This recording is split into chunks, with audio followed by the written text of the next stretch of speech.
It is 5:30. We have a quorum. So I would like to call if everyone is ready, I would like to call the August meeting of the Palm Springs Parks and Recreations to order. And I would like to ask Manny Maraho to lead us in the Pledge of Allegiance. Manny is our recreation supervisor. We don't have a flag, but we'll all stand as Manny leads us in the pledge. Good evening.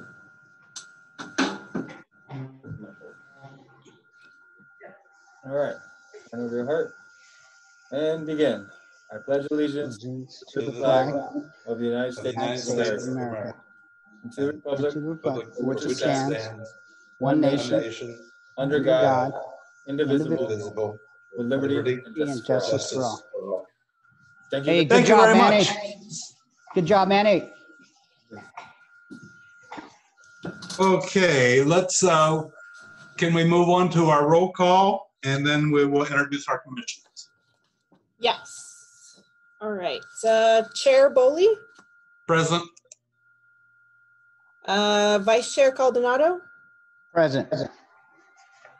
Commissioner Alcorn, He's there. He's Present. Commissioner Crawford, Present. Commissioner Martinez, Present. Commissioner Armstrong. I didn't hear from Travis, so. He had said last time he might have some changes in his schedule.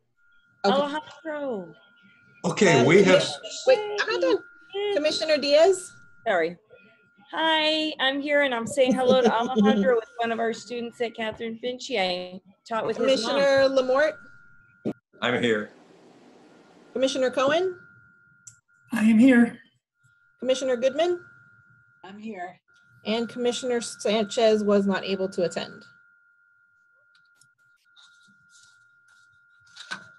Okay, as I had mentioned, we have had interviews and we have 3 new commissioners. We have a full commission again. One of them just called in that she is unable to make it. She's stuck in the doctor's office. But I'd like to introduce to you our first new commissioner whose term expires June of 23, and that's Jerry Alcorn, who you see in the screen here. And Jerry is going to get like 20 seconds to tell everybody everything you know about him. All right. Hi, everybody. My name is Jerry Alcorn. I own Alcorn Adaptive. I'm a local Palm Springs guy. I'm a walking paraplegic, actually. Do adaptive equipment here in the Valley. I run a couple nonprofits as well that do accessibility and adaptability for people with disabilities. So I'm just glad to be a part of the board and bring another perspective to it. Welcome. Thank you. And I have worked on other boards with Jerry, and he's quite a worker out there. Our other new commissioner that we have is Commissioner Alejandro Martinez, who is a senior at Palm Springs Senior High School. Alejandro, welcome, and turn your microphone on and give us about 20 seconds about your background and why you're on here. So basically, my background is I use the parks a lot, and I was born with a disability. So the reason why I wanted to join the Parks Commission was because I wanted to provide a different perspective. Like, because I use the parks a lot, I wanted to provide a different, for people that don't have a voice. So kind of be like that unheard voice. Like people that want to say something and they can't speak up and they don't have a voice, I could be the voice for them. Very good. I welcome everybody, as do all of our commissioners on here. Welcome you. And we'll move on our agenda now to the reporting of the posting of the agenda. All right, so the agenda for this meeting was posted at City Hall, the Palm Springs Leisure Center, and on the City of Palm Springs website on Wednesday, August 19th, 2020, as required and established by policies and procedures.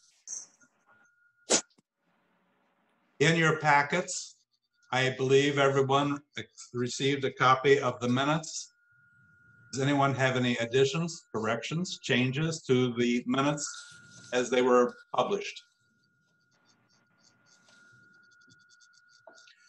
Do we have a motion to accept the minutes as published?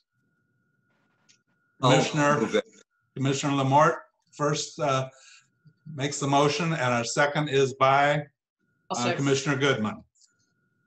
All in favor, raise your hand.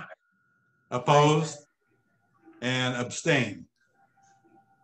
We would have probably 2 abstains with Commissioner Alcorn and Commissioner Martinez, who were not at the meeting last time. All right. So the minutes are approved. Do we have any correspondence? We do have nothing today. We have nothing today.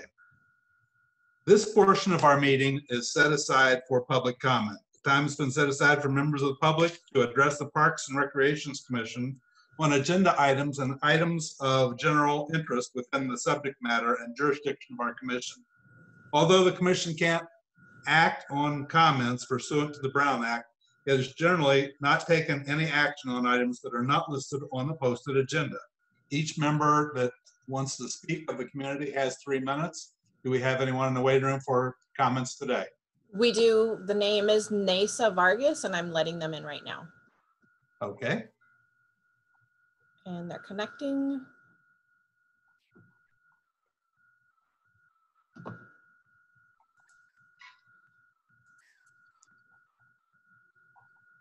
Still connecting, sorry.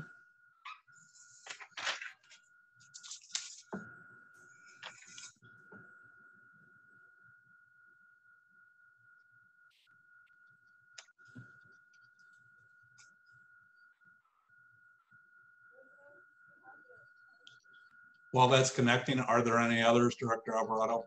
I do not see any that have tried to join.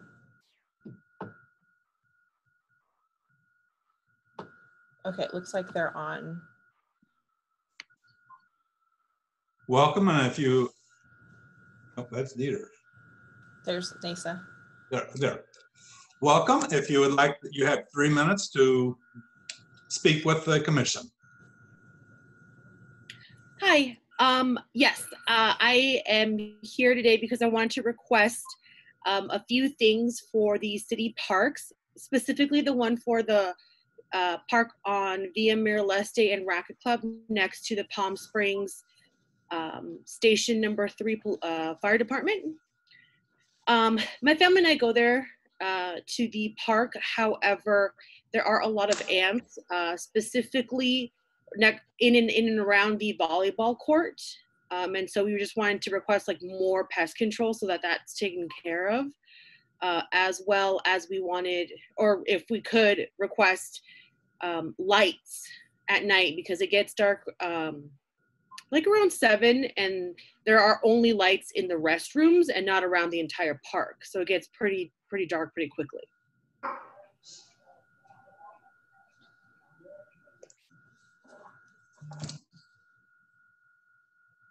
Are those, we are not allowed by the Brown Act to comment on your statements. We are allowed to take note and act on them at a later time. Is there any other thing? We appreciate your time. No, just I think that was like the highlight of what I wanted to request, just because we literally live at 2409 Via Miraleste, so it's a house away from the park.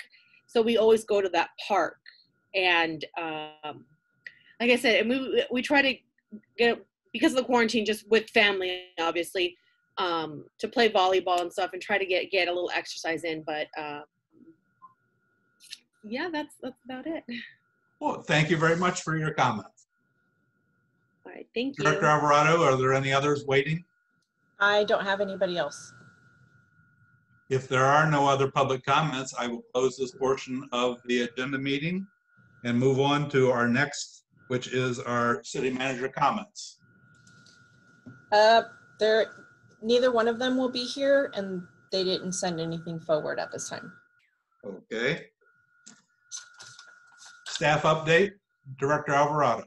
All right, so while we have not had our facilities open, we have tried to keep our staff busy, figuring out how to connect with the community one way or another. Dawn is going to talk about the resurfacing of the tennis and pickleball courts, but that is coming up. Next week, they will start off with Ruth Hardy, but I'll let him to give you the details for that.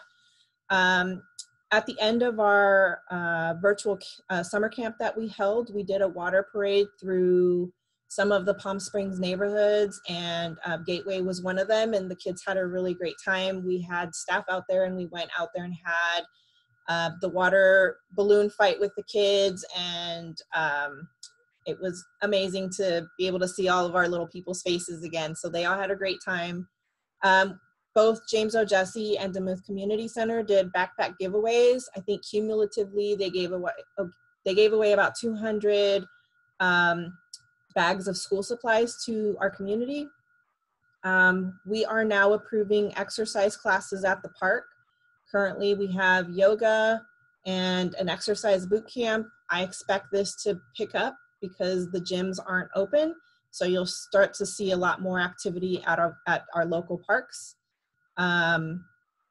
We are working with the youth leagues to get them out and start conditioning for their respective sports. Obviously, they can't do any kind of scrimmaging or, super interactive practices, but we are working with them. We are asking them to give us their plans on how they, intend to proceed, and we're discussing them. And then once we're all settled with, each individual organization, I will take my recommendation forward to David so we can get something going. So you should start to see a lot more activity at our parks after Labor Day. We are in consideration for the grant that we applied for the Demuth Park. We haven't been awarded yet, but we are a serious contender, so that is a great thing. Let's see, James O. Jesse offered counseling to the community last Wednesday and this past Saturday. And then this past Thursday, we did a water parade at the Golden Sands neighborhood, and we interacted with probably over 20 to 30 families. It was really amazing to see them out there. We brought them water shooters. We were out there for about 2 hours, and they had a really great time. They actually called the office looking for us. The majority of them were waiting for us at the pools, but they went from their house to the pool to make sure that they continue to play, and it was a lot of fun, and the staff had a really good time. We are approving fill permits, so you should see some of that activity start to pick up again. And that's what I have for right now. Obviously, I have programming information, but we will discuss that in a later agenda item. So. Okay, thank you. Is Director Schaefer going to attend this evening with a report? She had said she was going to attend, but I'm going to assume something came up because she's not on here yet, and I haven't heard from her. Can I have permission from the commission that if she comes in, we can move her report to whatever place we find on the agenda at that point? Objections? Okay. Our next goes into our discussion and our action items. And our first one is the discussion on the project updates, and we have a verbal report from our engineering department. Don, welcome. And hello, everybody. So obviously the big thing that happened since our last meeting was the council decided to move forward with the full downtown park.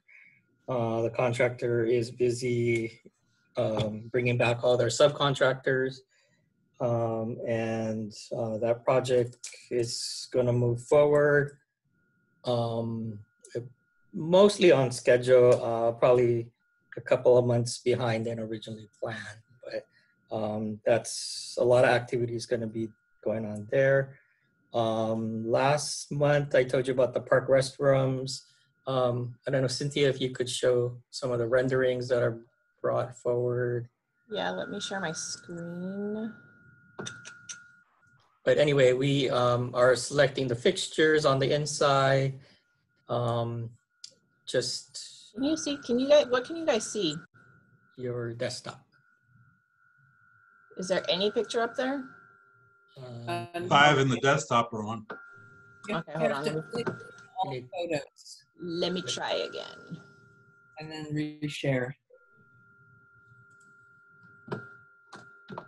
Don, can you just give us a quick Yeah, update for our new members, just of what we So covered last? so last time, for our new members, we are still moving forward with the revised restrooms at Sunrise Park, the Demuth Park restroom near the playground and pickleball courts. That's being funded by CDBG. It will look very similar to what we're doing at Sunrise. After that, Victoria Park. And then we've been doing some concepts for the community wanted restrooms at James with Jesse's. So the locations and stuff like that, we're still finalizing that. So this is kind of what's going to replace the existing restrooms at Sunrise Park. And then we would just take this model and copy it over and over again, since it'll be cheaper for the city. And I think there was a steering committee or a subcommittee. And so once we have more information to bring to that committee, Mike Lightar will be working with that group again. So as you can see, it's all gender restrooms. I don't know if you can go to another photo. Yeah, hang on. I just have to do it one at a time. You would wash your hands after you leave the thing, after you leave the restroom area. So that little half wall, that's where the hand washing would occur. And then all 4 restrooms are gender neutral. Sorry, hold on. So, was there a question, Charles? Commissioner Goodman had a question, I believe. I'll call on her. I do. Don, I had a question. Sure. Commissioner Lamort. I thought that we had decided that the doors would not go all the way to the ground, that there would be a space of maybe 1.5 feet or 2 feet, so that people couldn't be in there doing stuff that perhaps the police or somebody else couldn't see. I thought we had decided that the doors would be, please remind me if I'm wrong, but that the doors would not go all the way down, that there would be a space underneath them. Yeah, It also would help clean them out when they power wash. Yeah, that's correct. That's what we had discussed. Yeah, I apologize. I wasn't in that meeting when you guys made that decision. So I don't know, but I can definitely follow up with Mike as far as that goes. But these are just the renderings that the architect provided for us. So if it is, there might be a gap on the bottom, but yeah, I'm just kind of reporting on some other people's projects. So I can definitely follow up on that point. Okay, thank you. Yeah. Let's see what else is on the list. That's pretty much it. At the last council meeting, as you heard during the discussions, there was considerable, actually it was 2 council meetings ago, discussion that should any funds be found, whether it's,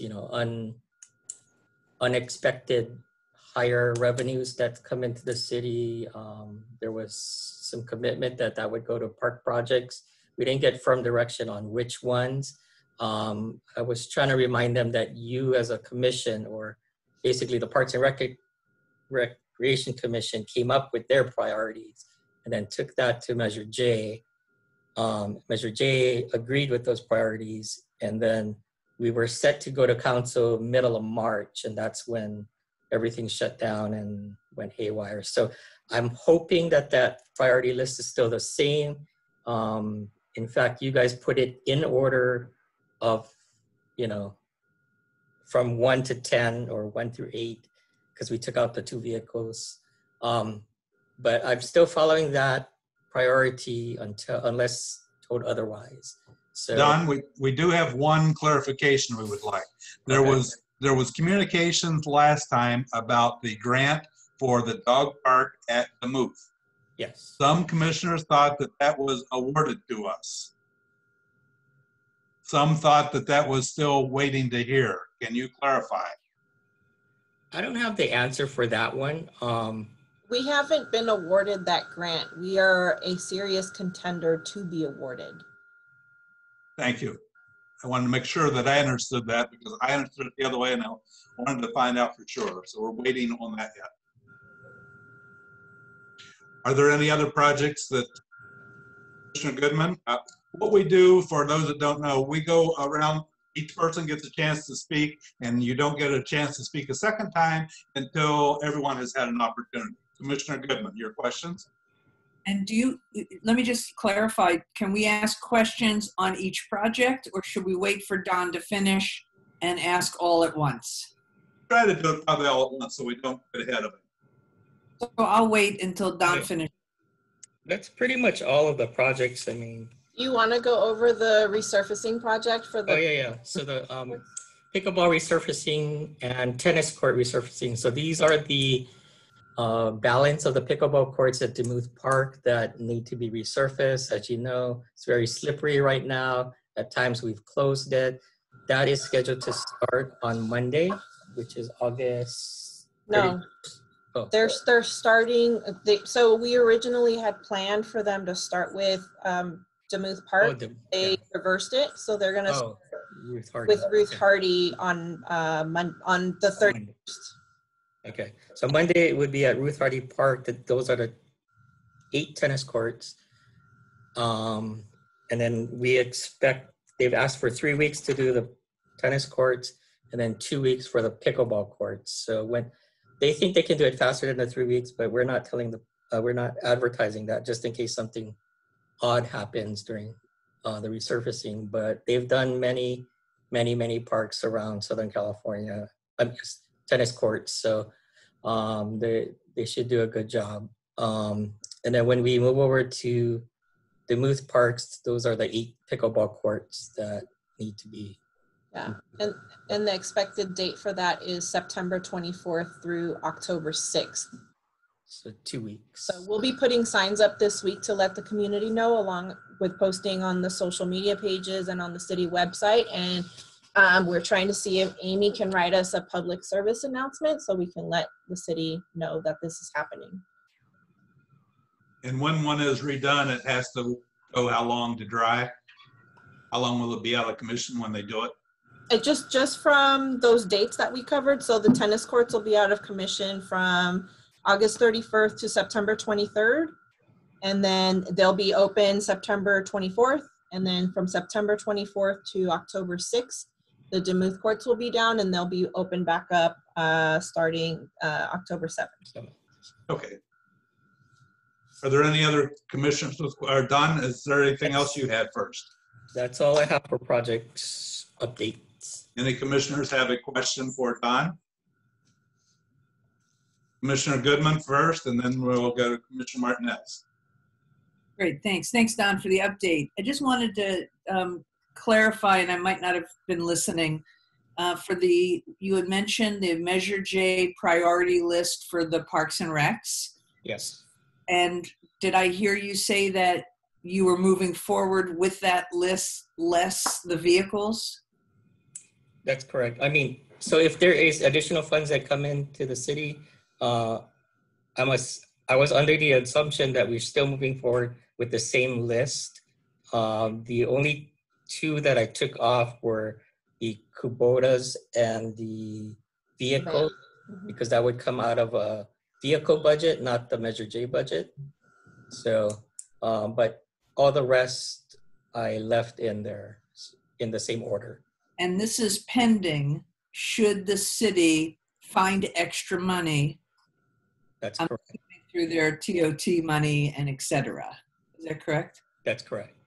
Okay. So, we can have this conversation, and I'd like to engage, and I can do this during my commissioner comments, Alan.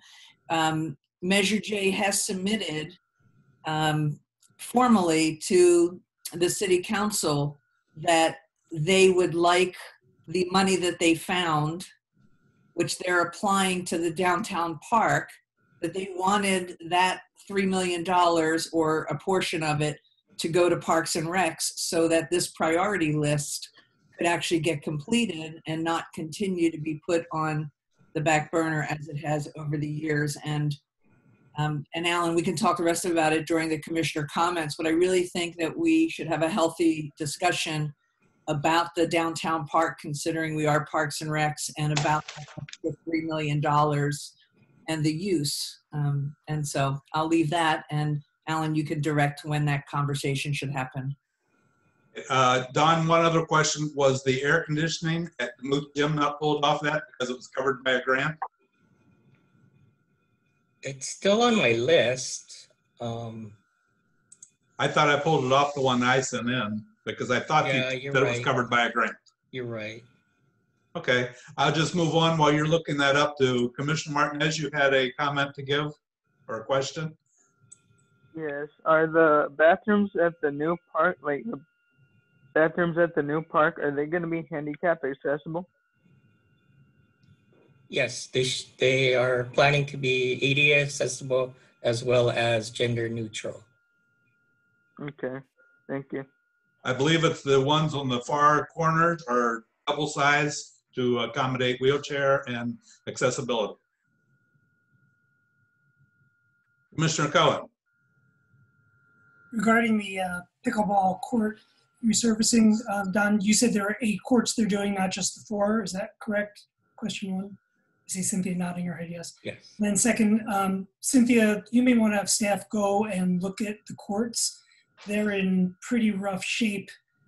Yeah. Videos were shot in. There's all kinds of water and staining and weeds, and there had been broken nets that after a couple of weeks, pickleball people actually fixed. There's a light out at night. I know a lot of it is deferred maintenance. The wind screens are torn, what have you. But as part of cleaning up the courts, we're going to have some really nice new courts or resurfacing of courts so that they don't get damaged quickly, I think, especially on the water. Right, so I have moved forward those issues to maintenance now. Obviously, it's a little bit more difficult for us with these budget cuts that we went through because we're much more short-staffed than we were before. And obviously our contract workers, you know, they aren't there on that regular schedule that they were before, but they are aware of them and they're trying to take care of it and make sure that even after the resurfacing, they'll be able to keep those resources up at a decent standard so we can make sure we take care of them and you know, really have that longevity.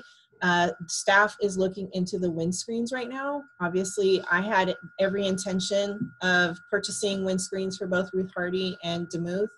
And then COVID happened and life just stopped as we knew it. And I lost all this money I had plans for this past fiscal year. So I will be moving forward with what I can this year, helping out Stacy. So we're trying. Great, thank you. No, totally understood. I just wanted to let you know that we don't spend good money to resurface them in a few weeks when there's so much water damage happening on a daily basis there. That'd be terrible to happen to new service courts. And also, just so the commission knows, we had talked about this a year ago. I'm not going to revisit this, but the water treatment plant has been really bad the last few months. And people have been calling. They have a posted number, and they do respond when people call. It's just that they haven't really taken care of anything. It's just happening on a daily basis. So they are being responsive, but it's pretty awful at times, I can tell you personally. I won't go into details. You can understand what a water treatment plant next door can do. I was going to suggest that for commissioner comments for a future next agenda item. You agree? Sure, but maybe we just have the... I can adjust a little bit about that. I do know that there was a gas line leak in one of the digesters at the treatment plant, and that happened about second week of July, so it's maybe been about 5 weeks, 6 weeks from now. And that means that they had to drain that digester. So I think that's where some of the odors are coming from. It's not a typical process that happens there. This is something because when they removed all the liquid, I guess I should say, they figured out that these cracks in the pipes aren't fixable. They would have to like do a full cleaning of that. So we are actually doing things in the background to address all of that. But it was issue that kind of came unexpectedly. And we are in the process of making the permanent repairs. But I will take that feedback. I meet with the treatment plant tomorrow. They do have extra things that they can do there regarding odors. So I'll bring that feedback forward to Veolia. Okay, I saw Commissioner Diaz, you had a comment. I was just going to comment on and ask about the James O. Jesse restrooms, and I saw Dieter's hand up as well. But I'm seeing now in the chat that the grant, there is grant available to assist us with James O. Jesse restroom that we are working on. It is currently on hold. So I was just going to ask Don, where we stood on that. It looks like it's already been chatted about. Yes, that is still on our list of priorities for them. And one of the things, if the grant comes through or if additional money comes through, that is on our list also. Does anyone else have a question that would go with the project updates for Don? If not, we can move on to discussion on the COVID-19 updates and the verbal report from Director Alvarado.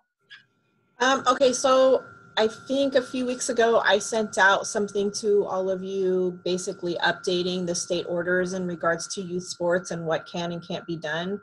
At this point, we still haven't received any updates in regards to adult sports being able to move forward.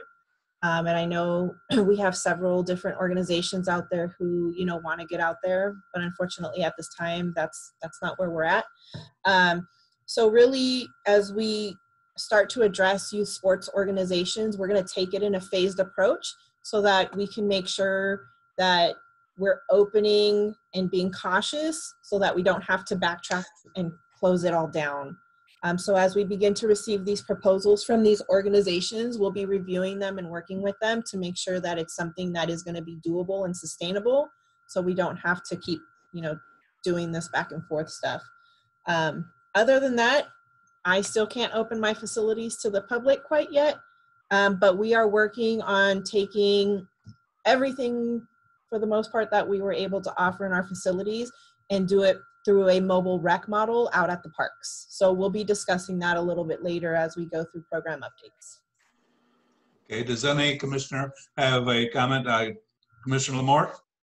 Yeah, I have a question. I often see at Ruth Hardy doubles tennis players without masks. So I'm wondering if that's So the players can play without masks, but once they're done or they get too close to each other, they have to put them back on. even doubles. Yeah. Okay. Then I won't yell at them. Commissioner Cohen, turn on your mic. Sorry. What I was going to say, Charlie, is if they're from the same household playing doubles, that's allowed. So sometimes people who are spouses or in the same household and playing doubles, that's allowed. Thank you, Commissioner Cohen. Any other questions on the updates as to what is being able to be opened or run?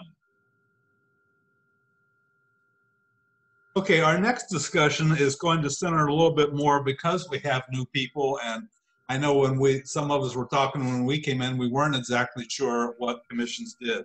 So Johnny is going to present a little bit about what the commissioners are responsible for and a little bit about how we do it so that everybody is up to date a little better on this. I'll turn it to Johnny. All right, so this information I have, you can go to the website, the city's website, and pull up Parks and Rec Commission duties, and you can find this. But I kind of broke it down into layman's terms for us. I'm going to read a little bit from the website, and then there's just 5 bullet points at the end. So the residents are the footprint of our community. The mayor and city council encourage our or your participation on a board or commission.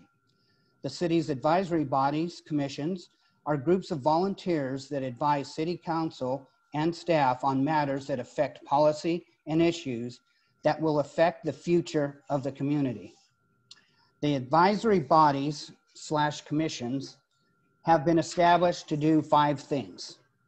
Number 1, advise the city council on matters within their area of interest. Number 2, enable more attention to be given to specific issues and problems.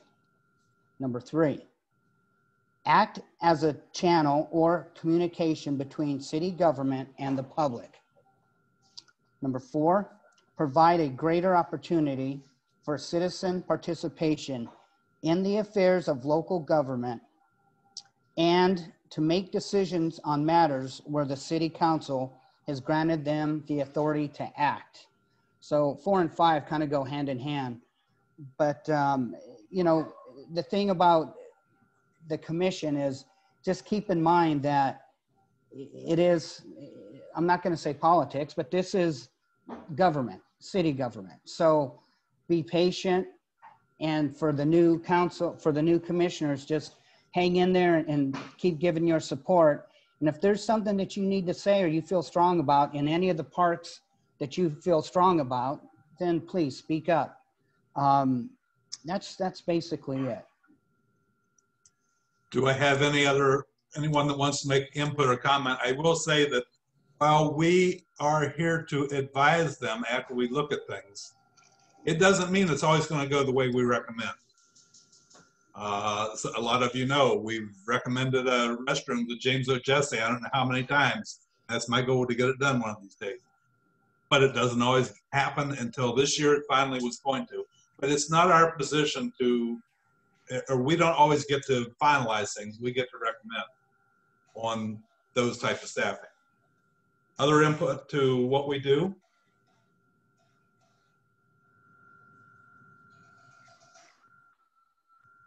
I think, Johnny, I think you pretty much covered it. It was a little more than I knew when I first started.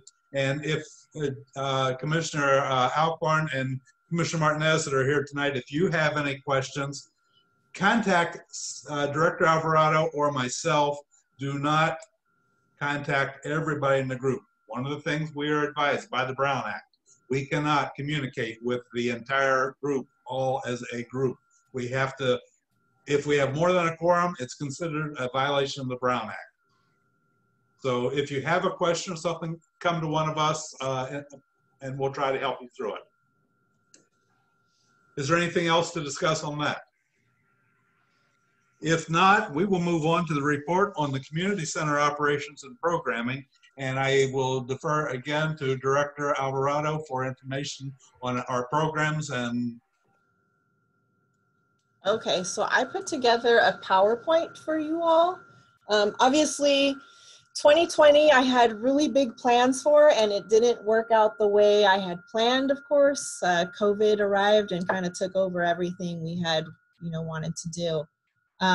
So I'm sure many of you were watching council as we were going through it from April to mid-June, discussing budget cuts and how were we going to be able to save facilities and programming. And we were able to really come up with some creative ideas for them to feel that what we were providing was really an essential service to our community. So we are going to start off with what were the past hours of operation for our facilities. So at the Leisure Center, it was and is still Monday through Friday, 7:30 a.m. to 6 p.m. James O'Jesse was 9 a.m. to 7 p.m. with the hopes of opening up Saturdays from 9 a.m. to 6 p.m. And Demuth Community Center was 7 a.m. to 9 p.m. Monday through Thursday. Friday it was 7 a.m. to 8 p.m. and then Saturday is 7 a.m. to 1 p.m. The Swim Center was open Monday through Friday from 5:30 a.m. to 7 p.m. Monday through Friday, and I forgot to add Saturday, I'm sorry. And Saturday it was 5:30 a.m. to 5 p.m. So obviously we had, our 4 facilities really opened for a long period of time. And there were a lot of issues that, we had to deal because of the schedules that we had in place. So just to give you some perspective of what was offered at these different buildings, at the Leisure Center, you would find, various yoga classes, the FKO after school program, Aikido, which is a type of karate class, ballroom ballroom dance, folk dance, swing dance. We were getting ready to bring on a new movement class in midday for adults. We did rentals throughout the day. We had camps for summer, winter, and fall.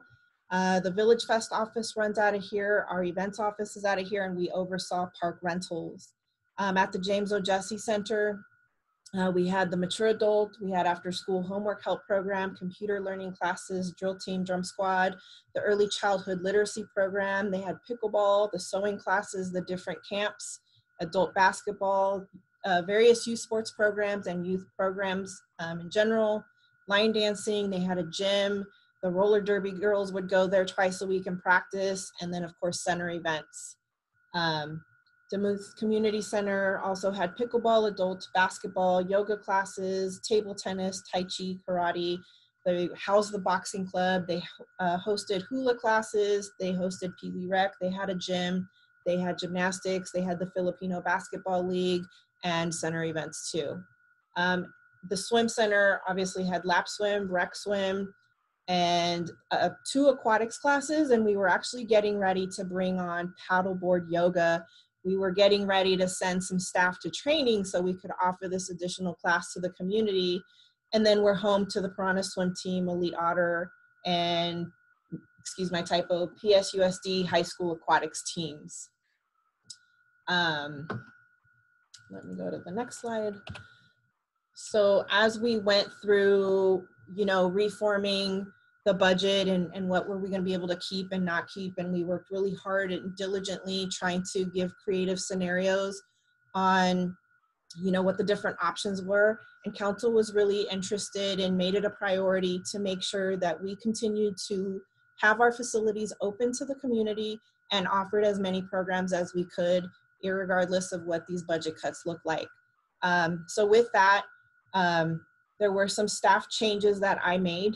Some staff changes went from having the 4-10 schedule to a 5-8, which allowed us to have staff spread across evenly throughout the week so that Monday and Friday wouldn't be a light day and we could handle all of the programming that we were still doing. This flexibility really helps us enhance what we're trying to offer the community and make sure that we have that consistency every day that we are actually open.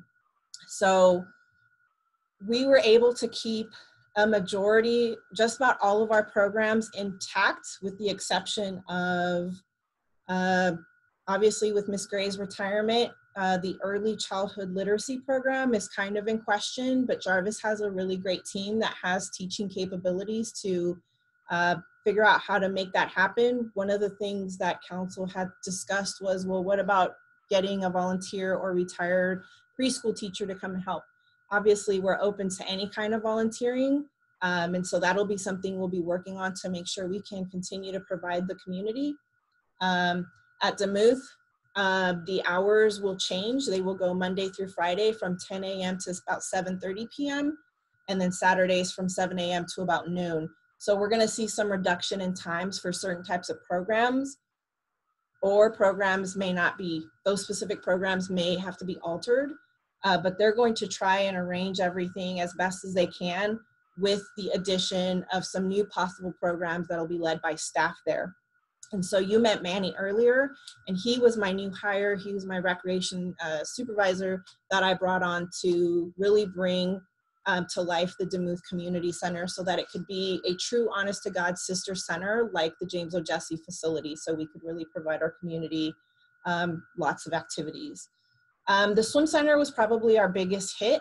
It went from being a 5:30 a.m. to 7 p.m. facility, and it will now be a Monday through Sunday, 7 a.m. to 3 p.m. Lap swim, obviously with COVID right now, it's a little bit different. We're only doing things by appointment because we're in phase 1. But once we get back to hopefully some normal operations, you'll see lap swim be 7 a.m. to 3 p.m. Rec swim will be from 11 to 3. We're hoping to be able to bring back our 2 aquatics exercise classes. I'm not sure what our capabilities are really going to be to accommodate rentals, just because of I lost 3 staff there and the shortening of the hours. And we'll work on accommodating the swim teams from 3:30 p.m. to 5:30 p.m. so that we don't go into any kind of overtime cost. I'm sorry to interrupt. There are people in the waiting room waiting to come into the meeting.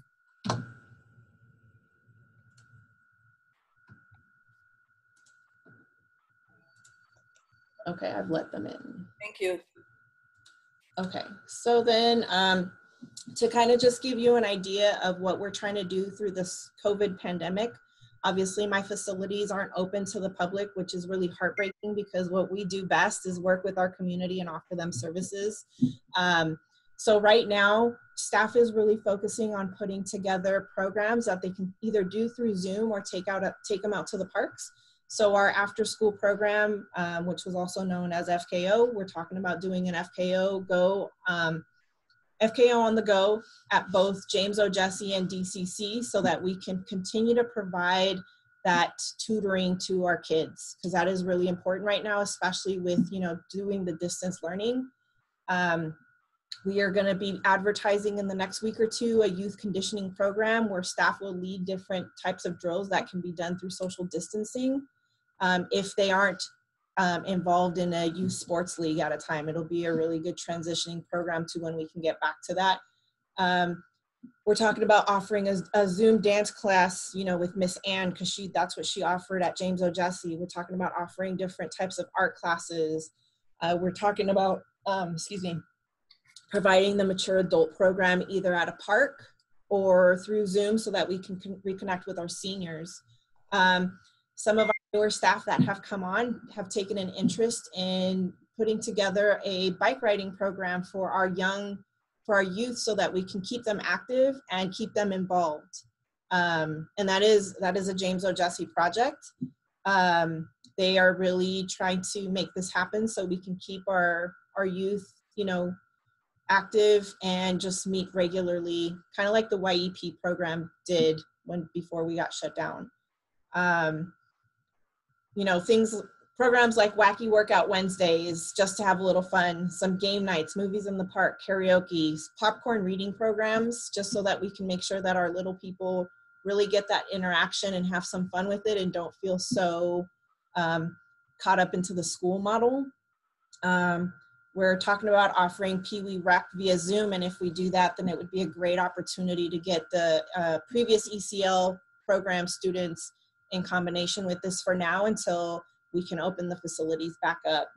I have a staff talking about doing a mobile library program in specifically the north end of Palm Springs because some of them may have transportation issues. So if we bring the books to them, this will at least, provide that resource to them if they can't get to the library. Some staff-led events that we're talking about being able to offer. Family night camp out, which would be, you would camp at your own house, obviously, but you would document the process with pictures or videos and send them to us so that we can showcase how that went. Chalk art walks at different parks, a shoebox parade in the community where, again, you would send us pictures or videos and we would make a montage to really show the community. The water parades like we just did at Golden Sands and James O. Jessie a few weeks ago, you're going to start to see a lot more things like that, where communities who don't have quick access to a park, we're going to start really interacting with them so that they know they're not forgotten, because one of my biggest things is to be inclusive in everything that I do. The staff is really interested in doing a Trunkoween drive-through. One of their favorite holidays here in this department is Halloween. And then an event called like the dog and owner costume contest, where you would send us your pictures and we would showcase them through our social media. Pumpkin patch in the pool. I'm kind of excited about that. I think it'll be kind of awesome. And so we're really going to research that one and figure out how to make that happen. And then COVID stole Christmas. So those are on the event side. And then obviously, like we discussed earlier, you're starting to see yoga classes in the park, and you're starting to see boot camps and other types of adult exercise classes because our fitness centers aren't open to the community just yet. So that is where we are with programming and operations. Any questions? Does anyone have any questions on the the events that Commissioner Alvarado has lined up and the way our programs are working in our parks? Commissioner Goodman. So great job, Cynthia. It takes a lot of work. It's a lot of creativity to think outside the box. I'm kind of curious on, you know, you and your team's ability to kind of pivot. And I'm not questioning your ability, but it's really the capacity to be able to pivot as soon as, like, for example, schools are welcomed back. And I know that the schools are going to, even when they're welcomed back, they'll be in a hybrid. And so there's going to be this optional distant learning and in class and the social distancing. And some of the things that we've been on calls about, Jody's been on those calls, is, you know, being able to make that pivot. And with the county or California waivers and schools, some schools requesting that they have in-person classes, you know, how are you going to be positioning yourself if, for example, you know, in 30 days, things start to open back up because Riverside County's numbers shift? Mm-hmm. So while that might be an option for the school district, I still have to wait for the directive from City Council to say, yes, we're ready to open. So if that should happen, we do have our phase 1 opening for all of the buildings across the way and how we would deal with that. That's actually one of the very first documents that we did prepare. And we were really sad when we didn't get to put it into play this summer with actual summer camp, because we were ready to go. And so us being able to take our programming and put it outside for now, I don't see it being an issue for us to just turn that back around and put it back into the facilities, because the teams are established. Or maybe even keeping a hybrid, like a blend, is going out into the neighborhoods that don't have access to parks. Is it Absolutely.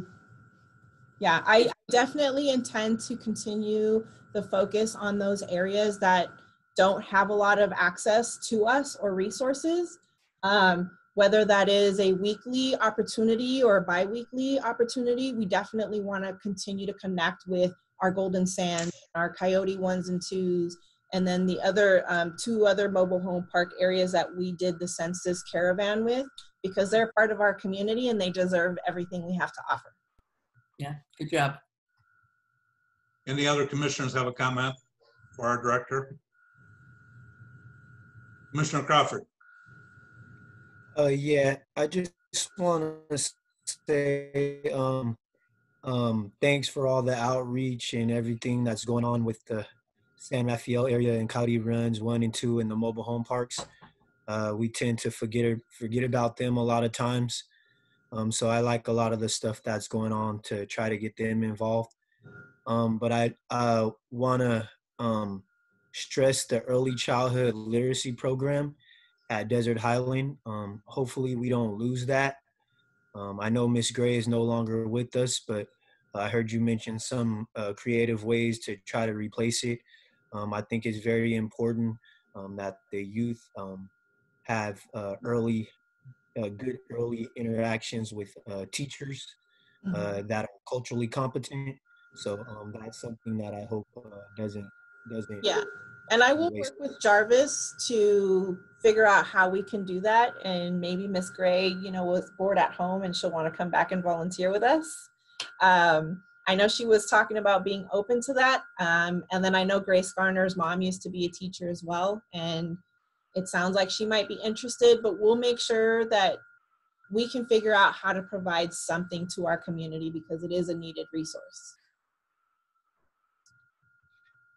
Any other comments from other commissioners? The cooling centers, that was brought to my attention that the cooling centers weren't open. And it's been really hot. We've had some record heat waves. So I just want to make sure that we didn't forget about the cooling center that was at James O. Jesse and the other facilities as well. Right. And so the creative programming for that at this point, because unfortunately we can't open the centers, right, is to have a pack, a resource pack for the community to be able to come and pick up with the water and the snacks to help cool off. this is just so difficult, and I can't even explain to you as a programmer what this feels like. I can imagine what it feels like for the community, but our doors aren't open because we don't want them to be. Commissioner Diaz? Just gonna say, our church, United Methodist Church of Palm Springs on Alejo, kind of took over. The high school was having the cooling center open all night, so we've taken it on in our fellowship hall. So we're providing overnight respite and showers and food and everything else out of our church. So just throwing that out there, Dieter, if you know of anybody that doesn't know that yet. I know that doesn't help everybody, but the homeless are spreading the word and they're showing up and getting what they need. But please, please, please pass that word along. And then once the flyers are finalized for all these mobile programs, I will get them to you guys so you can help spread them out. But I think with us being out there mobile and visible to our community, I think it's going to be a really exciting time for us to feel somewhat normal again. Looks like your department's ready. Everybody else I know, when I try to talk to Cynthia on the phone, she's answering phones, she's directing staff meetings, she's putting people to setting them up where they go. She's trying to do the job of, I think, about 4 people in her department alone. And putting this together has been a wonderful job, Cynthia. Thank you. Do we have any other input or suggestions on our city operations and programming that we have with her? If not, can we move on to the discussion, our bench and trash can art at the parks? I know the last meeting we assigned Commissioner Diaz and Commissioner Lamort as the subcommittee members to the Art Council on that program, and there has been some work going on. We have the artist Patrick here with us today. My screen is big. Oh, there it goes. Before Patrick gets started, I do want to show what progress has been done at the James O. Jesse Center, just so that the commission can see. Just let me know when you're ready for that. Go ahead. Okay, so Patrick actually did this portion of the project at James O. Jesse. He took 2 of the benches over behind where the community garden is located, and he repainted them. And if you look closely to the blue benches that he did, it has a little freeway or a street so the kids can take their little Hot Wheels and go around. So that's one of the projects that has been finished over there. And then one of the benches out in that same area towards the back, this bench was the boombox that the community wanted to see done. So that's what that looks like. And I super love this because I am a music lover. So to see this bench come to life is really exciting for me. So I hope the community is as excited about it as I am. And then Shonda is going to be bringing on another artist to do another bench. And so she's basically reaching out to the neighborhood and our 2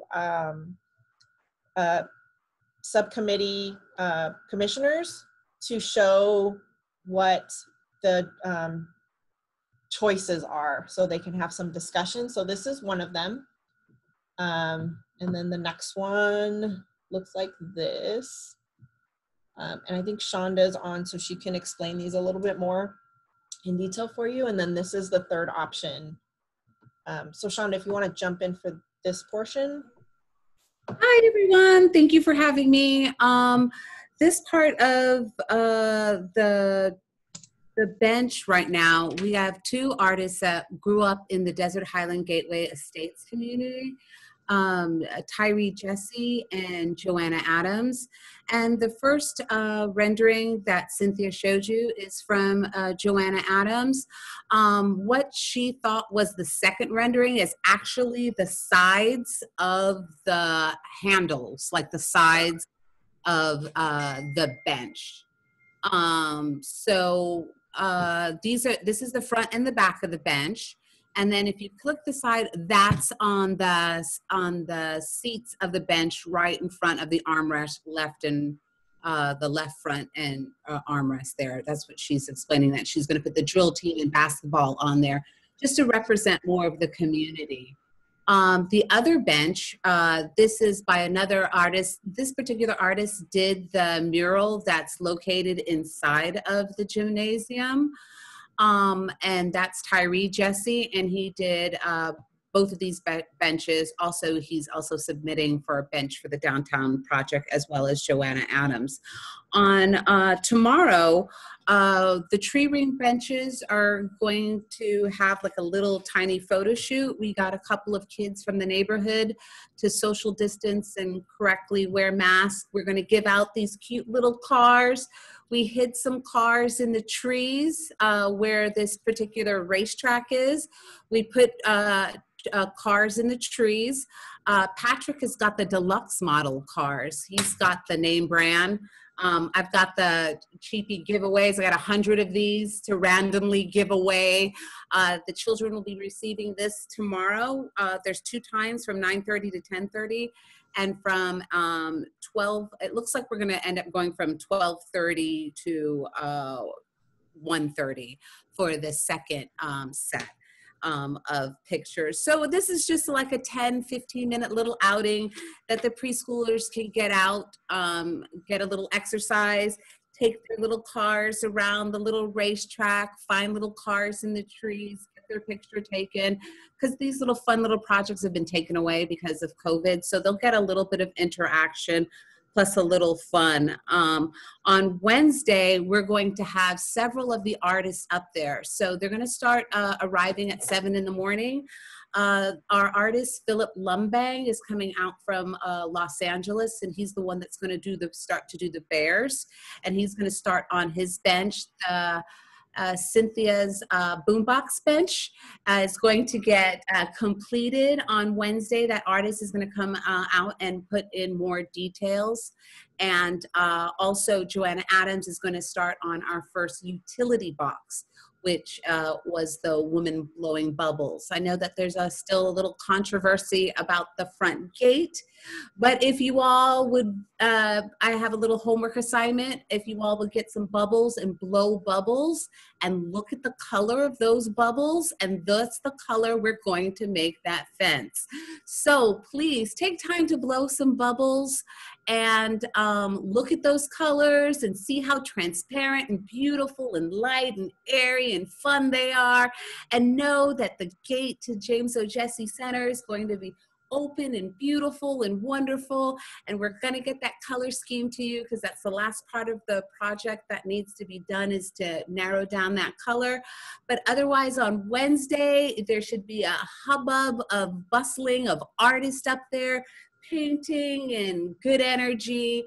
And the staff has been extremely accommodating and welcoming to the artists up there. The bathrooms have been open. Patrick has worked up there.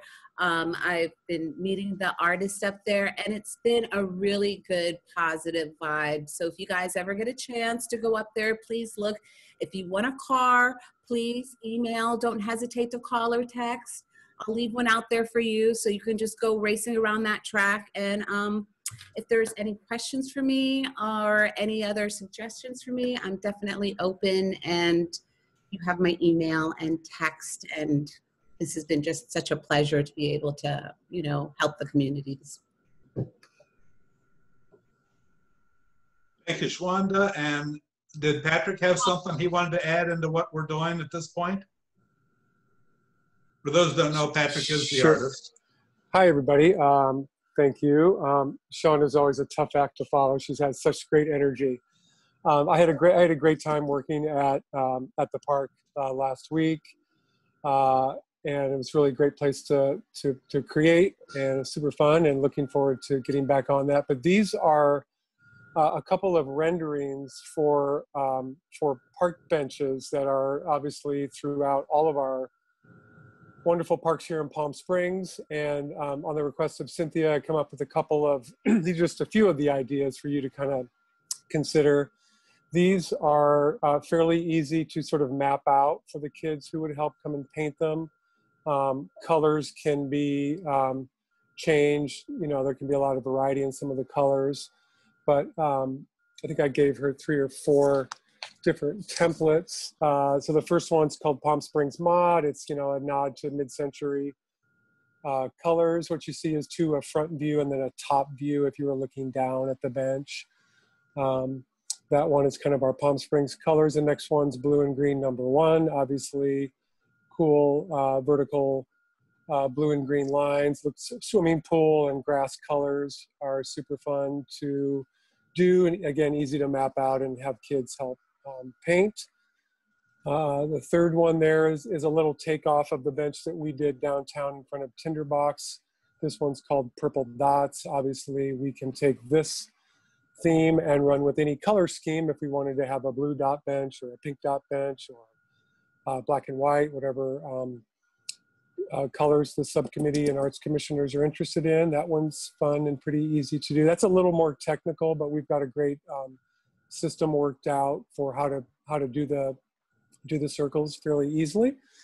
And then the last one is kind of another variation on one of our geometric murals. Blue, greens, yellows, or the kind of burnt color is really actually a bright orange. It didn't come over great when I scanned it, but that's just some of the ideas we have. I have a couple other artists working on a bench related to COVID of some cool young people with masks on. But that's something to kind of get the ball rolling on what we can do for literally hundreds of benches out there. In our parks, and they all need it. I visited all the parks. They're all scratched up. Many of them are different colors, and we can, with some help from art students in our local schools, we can usually do a bench in a day or a day and a half. We come and prime them and prep them, and then the next day we kind of map them out and get started painting. So I'm certainly open for any questions, input. Cynthia, did you have anything you wanted to add? I don't have anything to add.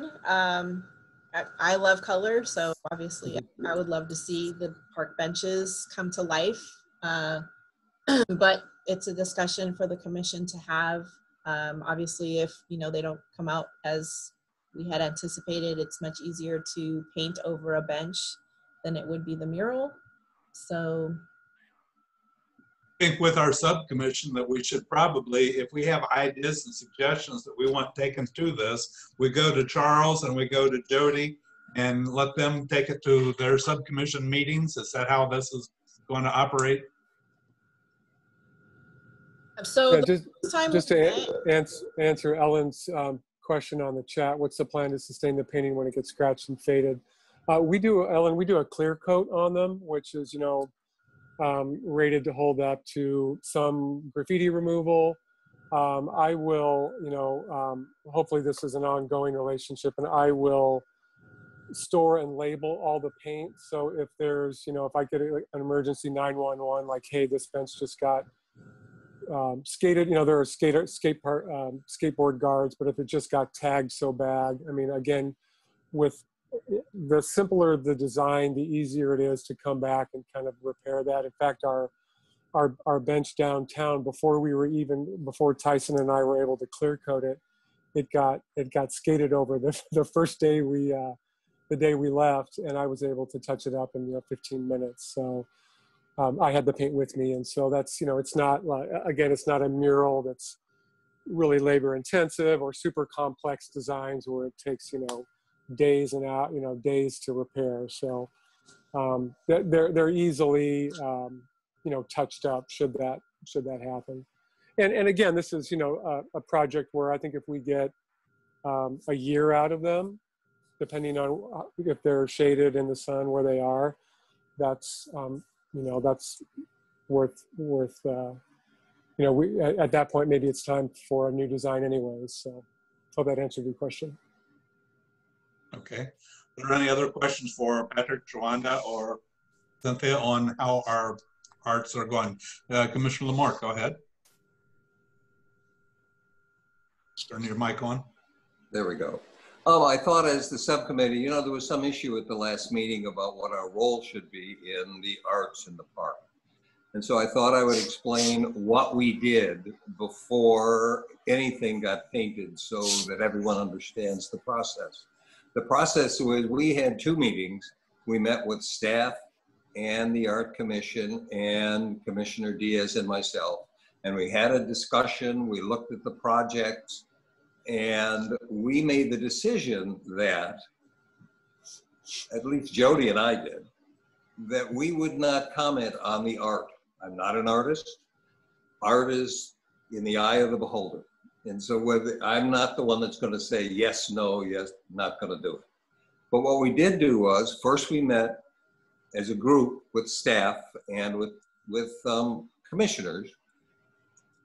We then took it to the Desert Highlands and Gateway monthly meeting. They looked at all the projects. And before Jody and I believe Cynthia as well, would agree that, okay, go ahead with it, the neighborhood had to agree to the project. If they had a strong objection to it, then I believe we would back off. We did on the projects for JOJ, we got approval from that committee. And so I feel that our role is to advise Cynthia. I don't know if you saw what the program was last month. Cynthia is actually the one who's the director of this project. And so I see myself as advising her. The other thing is there was some question, I believe that the motion last meeting was just for this JOJ project alone. And I think it's important, is now the right time to make a motion? Go ahead. Chair, shall I? Is it now the right time to do it? Fine, yes. If it's on this subject matter. It is, definitely is. I move that the Park and Rec Commission shall coordinate with the Arts Commission when they are placing any projects in city parks or recreation buildings. That's Can it. you repeat that, Charles? You want to give it to us again? Sure. I make a motion that the Park and Rec Commission shall coordinate with the Arts Commission when they are placing any projects in city parks or recreation buildings. I think that's very good. Do we have anyone that would like to second his motion? Can we, I'll second it, but I want to open it for discussion. That we do that after we have a second. I'll second it. Okay, now that we have a motion and a second, it is open on the floor for discussion. Commissioner Goodman, do you have a discussion that you want to start? Yeah, just to start the conversation, you know, it's kind of interesting to me. That's almost a given. You know, it's like it's a motion and we can vote on it and get documented in the minutes. But I would think all commissions would work together, right? So like that to me is a little surprising that a motion would come forward, but it's definitely something that to me would be instinctual and intuitive. So. The other thing I wanted to just ask and bring up for discussion specifically around this project, because Charles, if I heard the motion, which I second, it's for everything, not just this project. Okay, so for this project, I'm just really kind of curious, would all neighborhood associations or groups like 1PS, so if you're gonna go and start to paint Sunrise Park, will you go to the Sunrise Park neighborhoods and ask them for their input or, you know, their agreement with the art? Is that how you're thinking this will work as you move around to all the parks? That's exactly how it's set up to work already. If you go to the website for Public Arts, you'll see that each neighborhood, there's a area for each neighborhood to apply for a grant. So the Desert Highland Gateway Estates community applied for that grant. So my next step would be is to find out who and what community they have in Sunrise Park, and then I would go forward to ask them what kind of stuff that they would want in their park. or they would go to the website and fill out the information and say what they wanted in the park, just like how Desert Highland Gateway Estates did. They went online, they filled out the information, they had a rough idea of what they wanted to do. I helped fill in a lot of the blanks, and that's what the commissioner, whichever commissioners assigned to that particular park and project, that commissioner will work with the community, like how I'm working with Desert Highland Gateway Estates, in order to hear what they want, in order to find the artist, to get more than just one artist to present to them. With all the projects with Desert Highland, I've gotten several artists to show renderings. Some artists, because they're well-known or they have a body of work, they would like to be given the confidence that they will produce a bench brilliant enough. We're trying to find the artists that are willing to do renderings so the community has a better three-dimensional understanding of what they're going to receive. Today I went out to Duluth Park and I saw 2 benches in the opening there, and I was thinking, oh, that'd be great for the benches, for those specific benches, if the community wanted to say what kind of benches that they wanted there. But I think where those 2 benches are, I think it's a great opportunity for public arts to say what kind of benches that they, not public arts, but Parks and Recs to say what kind of benches that they want there. It'd be kind of cool for Parks and Recs to have a bench at Demuth, or to show, like how Joanna showed in her drawings, basketball and all these different activities that happen at the park. It would be nice to have something like that. Right now, Public Arts has 41 different artists applying for only 16 benches. Wow. Some of those benches, projects may be wonderful for other parks. I'm going to ask Public Arts for those renderings as well, to see if there's any artists that they would like to have these artists go to parks, and also to bring those artists to Parks and Recs for them to see those artists. And those artists right now are readily available for you all to go and check and choose what kind of benches you want on the website for Public Arts as we speak right now. Okay, we are in a discussion of questions for the motion that Commissioner Lamort has. Does anyone else have something on that? Director Alvarado? Hey, Pat, I just wanted to ask Patrick if he wanted to add anything to the.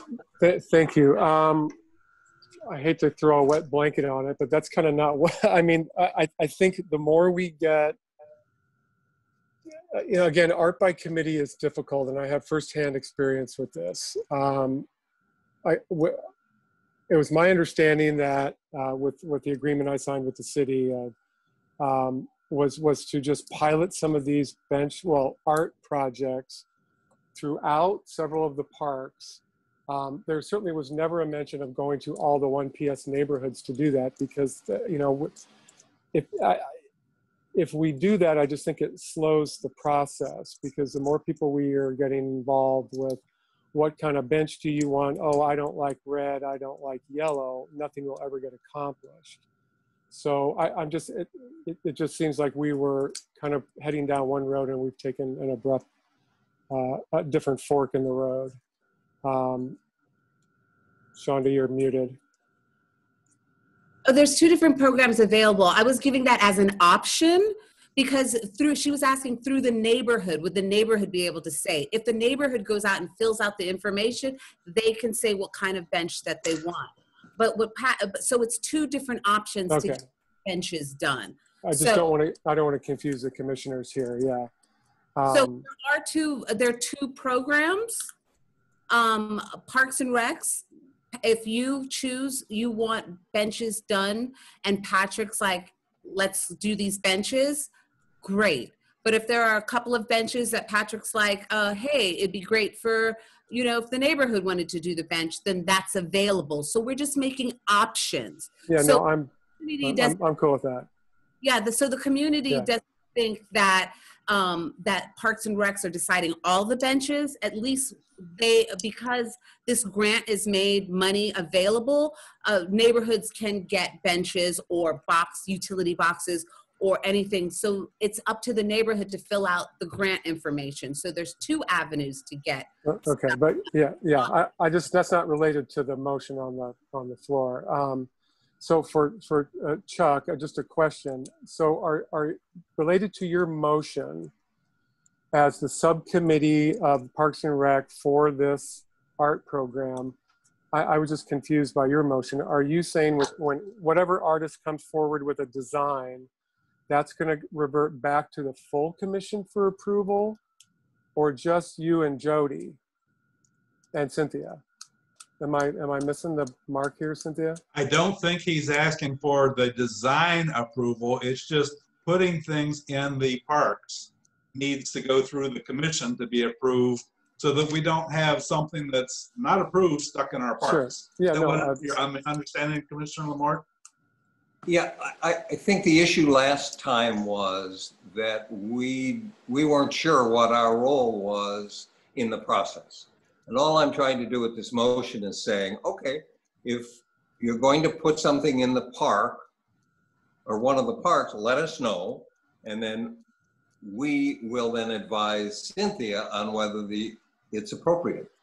I think one of the issues is, it's not me, but someone saw something and it looked so political to them, they thought, oh, I don't want that in my neighborhood.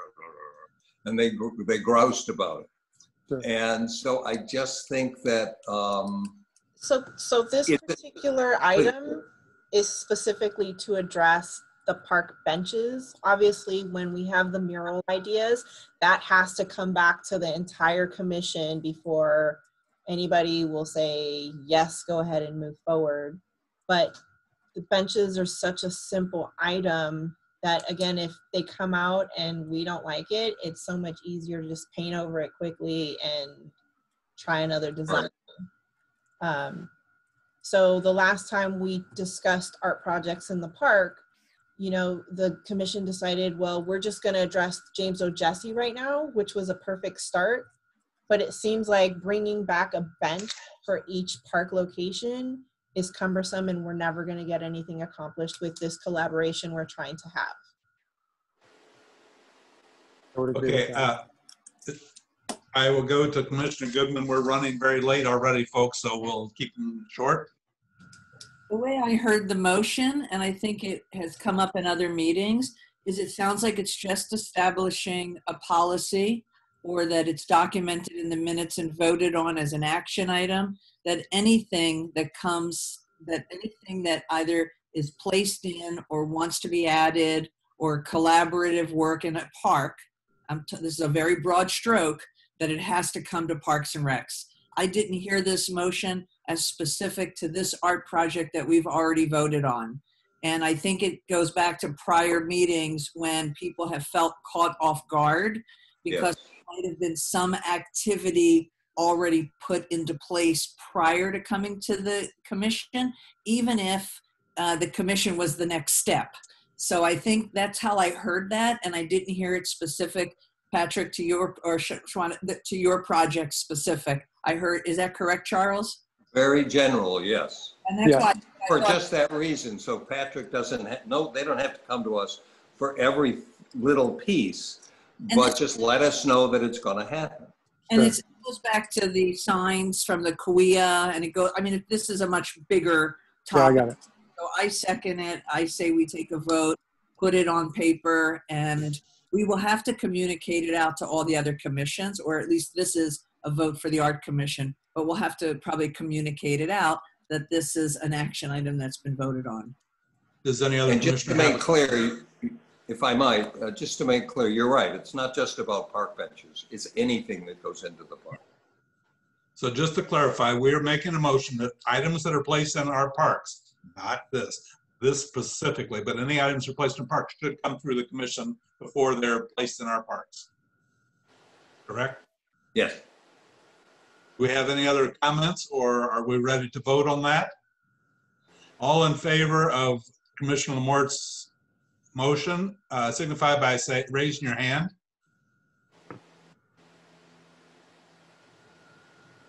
You got that, Cynthia? Wait, 7. one more time. I believe it's unanimous now. Was that unanimous, everybody? Yes, yes. Okay, that will handle that. Thank you very much, Commissioner Lamort, for bringing that to the attention because it is something that has been discussed.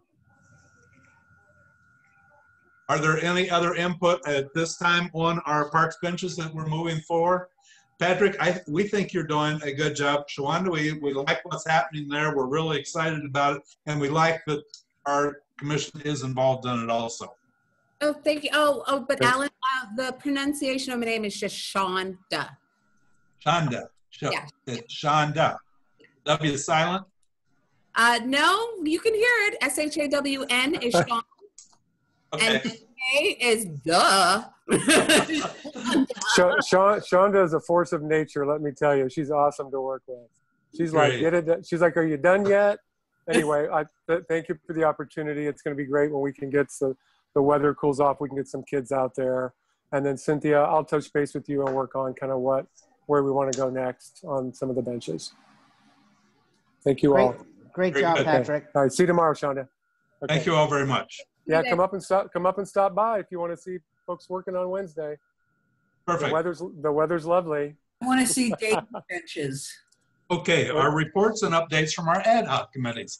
I was going to turn to Commissioner Lamort and Commissioner Diaz, but Commissioner Diaz had to leave at 6:30 for another meeting. So we know what theirs is done unless you have something else that you want to add to your report from your commission. Did any of our other subcommittees have meetings this month that needs a report to the commission?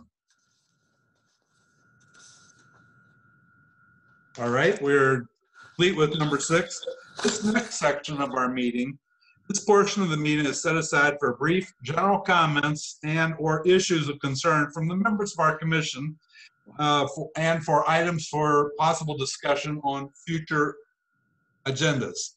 At this time, I want to go through and let's just start down at let's start with Commissioner Cohen. Do you have anything to Commissioner comments at this time? Commissioner Cohen, your microphone is not on. Sorry, I'm having technical difficulties today, obviously. No, the only thing I would like to make sure we discuss at some point is the mechanism for potentially funding things when there are groups or individuals that say they may want to do something when there's a funding shortage, especially now with the budgets. And we talked about this before, whether somebody could pick a project and it can be funded and come through the city's foundation or the Parks Foundation.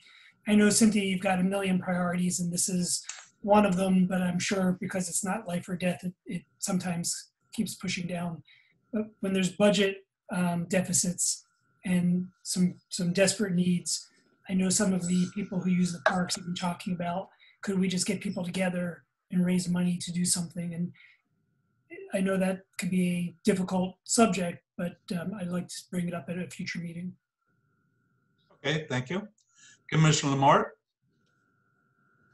Nothing? Thank you. Commissioner Crawford, do you have any commissioner comments for today? Your microphone is off. Commissioner Crawford.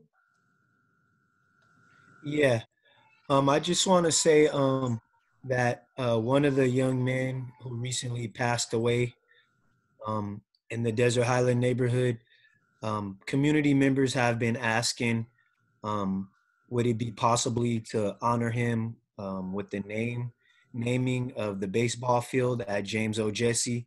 He grew up practicing at that field. He learned the game there. He also played Little League at Demuth Park and played his freshman and a couple other years in high school as well. He was going to be a senior this year. And so I was just wanted to ask about the process of naming the fields. I know we were doing that before with Demuth.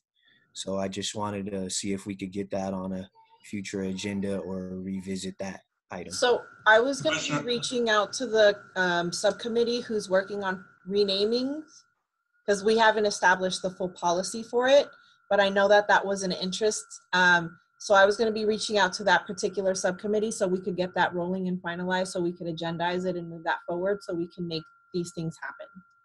we have a parks naming commission, which has Johnny as the lead.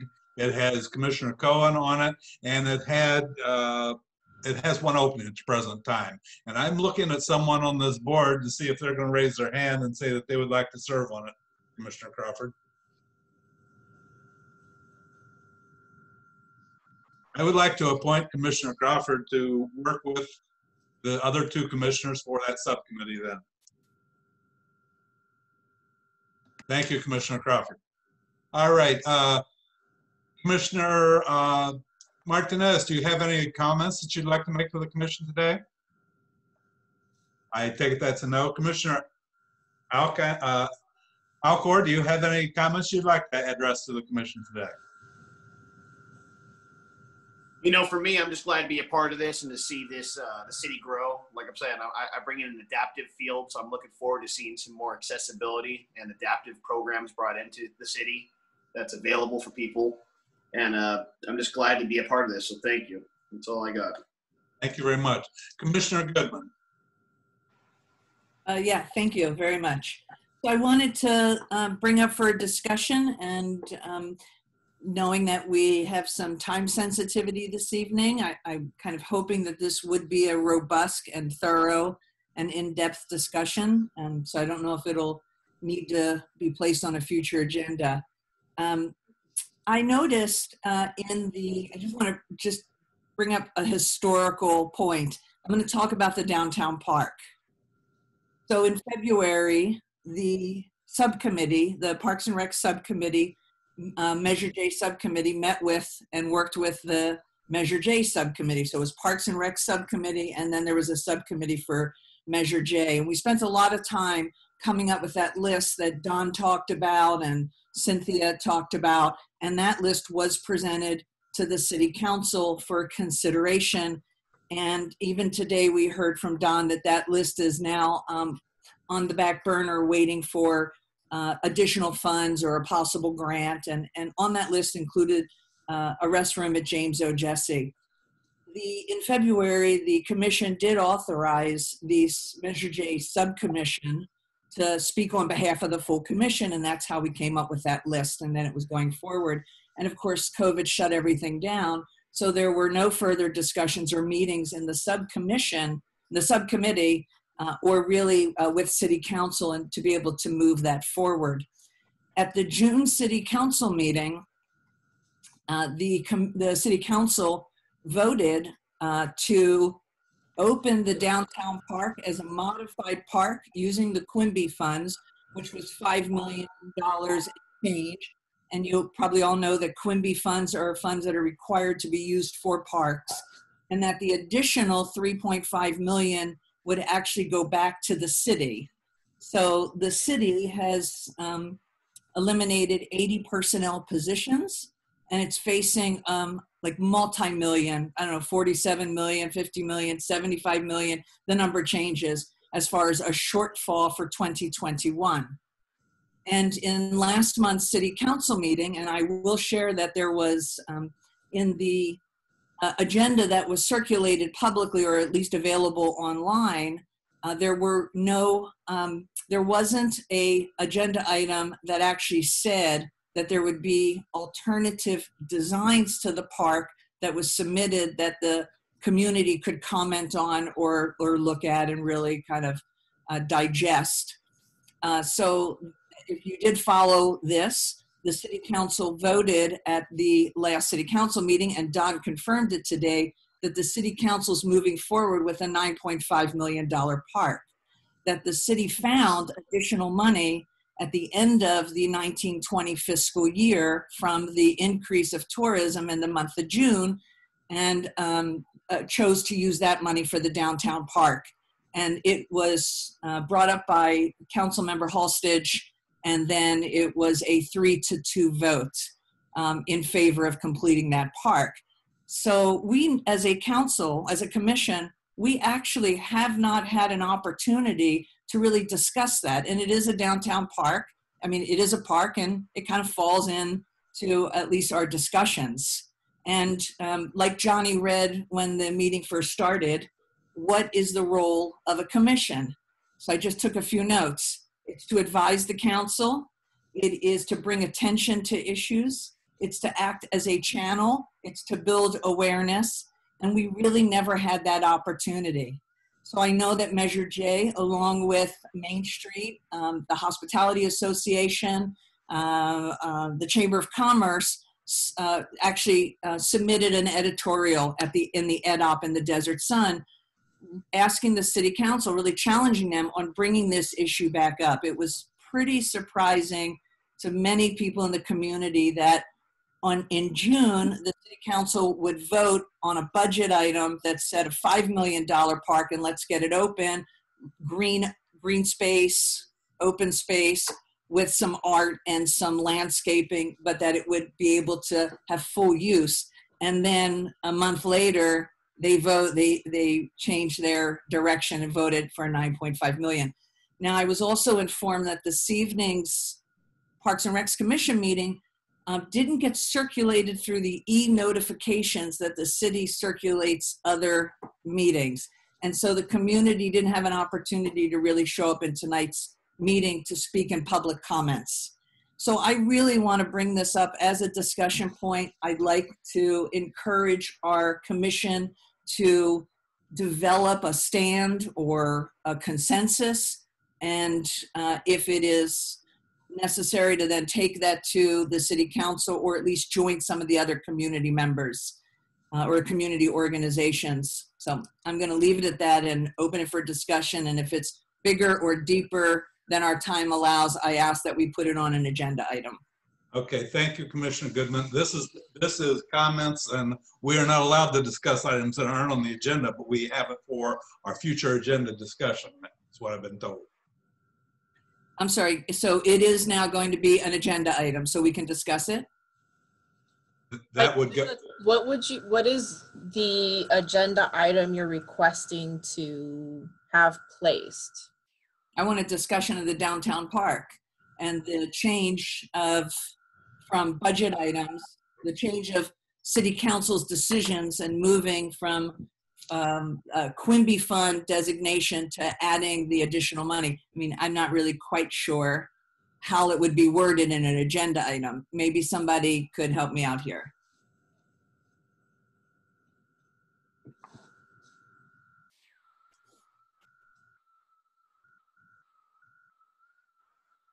Is this new information to everybody? No, I don't think so, is it? Commissioner Mark, yes, he is. No, it's not news to me, but I think we advised the council and the council made their decision. So to my mind, it's already been decided. I personally don't think I want to go back to the council and say, you made a mistake, we want you to change. We gave them our input, they made up their mind, they're the elected officials. I think it was a political decision and they just didn't listen to our advice. We as a commission never had a full discussion, and the commission as a full body never made a recommendation. And I'm not suggesting that we challenge the city council. I'd like it to go on record that the commission has a full discussion and is fully disclosed. Ellen, you had talked about making sure that our agenda is sent out through an Yes, so, and I just got another text message from somebody who said, I had no idea there was a Parks and Recs Commission meeting. Tell them we're the fourth Monday of every month. So if we could put the agenda item as just a full disclosure discussion so that every single commissioner is on board, on the same page with the downtown park and information. I have a feeling that we have some commissioners who maybe have not followed it.